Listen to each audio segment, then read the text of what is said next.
Alright, welcome to the Daily English Show. The video I recommend today is the video of the interview with Corey Delaney on the Australian TV program A Current Affair. It's one of the funniest videos I've seen in a while. I think a number of factors come together to make this comedy gold.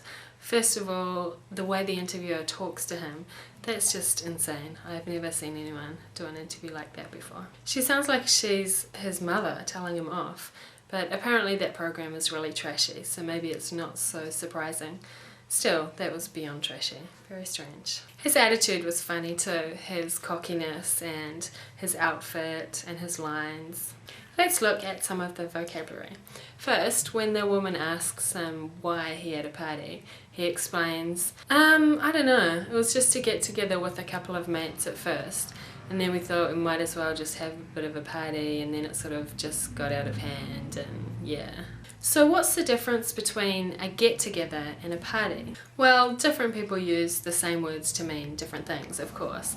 But growing up in New Zealand, a party usually meant a lot of people, a lot of drinking, loud music, dancing. Whereas a get-together meant just a few people, more low-key, perhaps just a few people sitting around talking, listening to music, maybe having a few drinks. I remember when I was a teenager and I wanted to have a party, I would choose my words carefully, because if I asked my mum if I could have a party, then she would imagine thousands of kids injecting heroin into the eyeballs to steal a line from Love Actually. Whereas if I asked if I could have a bit of a get-together, she would imagine something a bit more civilized, and there was more of a chance that she would agree.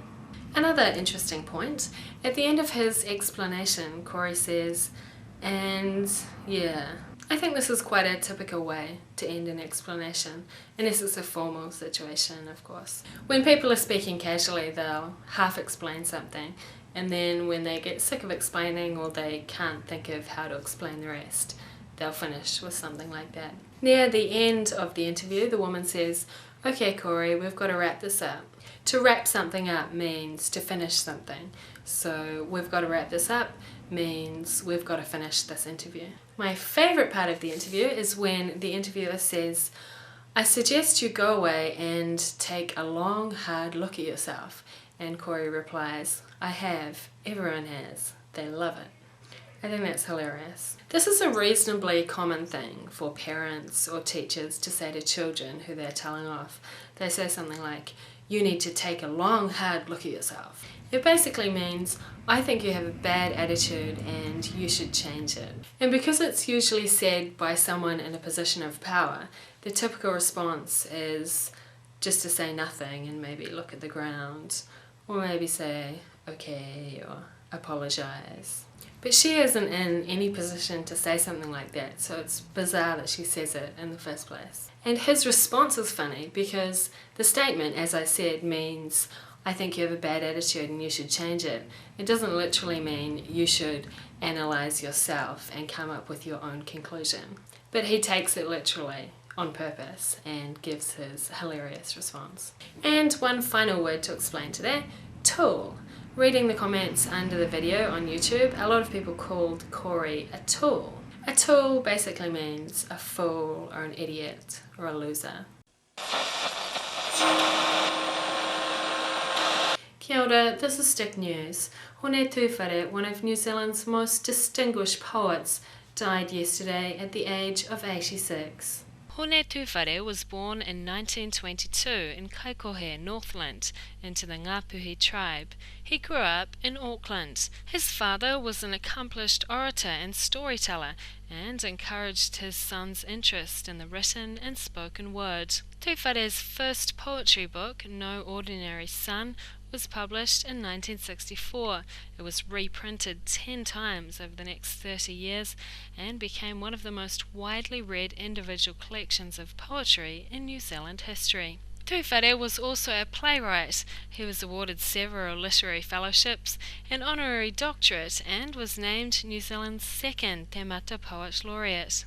In 2003, he was awarded one of the inaugural Prime Minister's Awards for Literary Achievement for Poetry. Prime Minister Helen Clark said Hone's death will be felt deeply by all who valued his lifetime contribution to New Zealand literature. Māori Party MP Hone Harawira said Tuwhare was a great artist and philosopher whose real talent was his simplicity. He could say what people really felt in their bones, he said. You just have to look at his poetry to see his love of people and his deep sadness at the impacts of man on the world.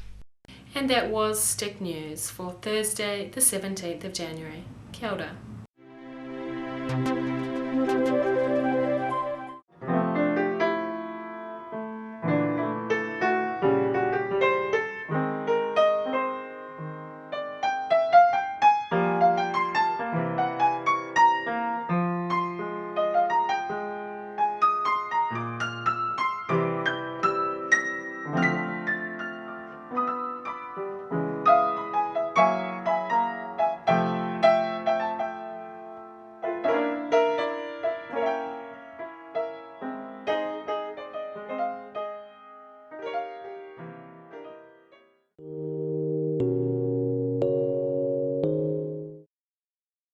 I'll say sorry, but I'm not taking off my glasses.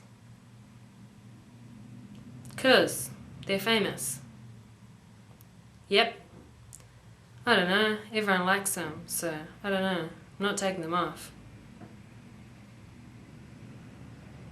Yeah, my parents aren't, but I am. Get me to do it for you. Yeah, nah, get me to do it for you. Best party ever so far. Well, that's what everyone's been saying, so... I have. Everyone has. They love it.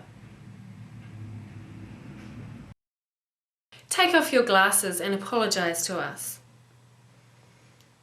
Why not? Because your glasses are famous. Why are your glasses famous? You're pretty happy with the way you look and the attitude you've got, are you? Okay, Corey, we've got to wrap this up, but what would you say to other kids who are thinking of partying when their parents are out of town?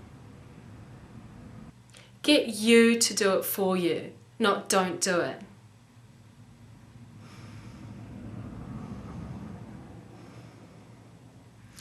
Well, we've got to go, but I suggest you go away and take a long, hard look at yourself.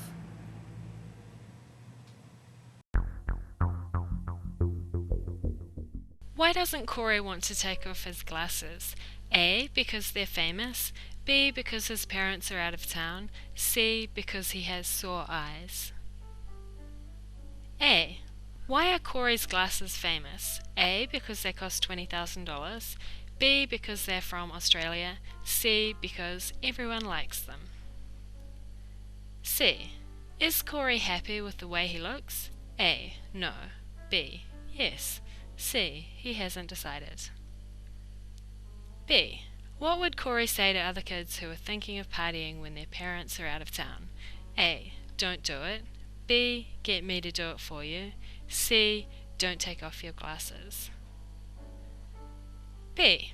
What did Corey say everyone had been saying about his party? A. Best party ever.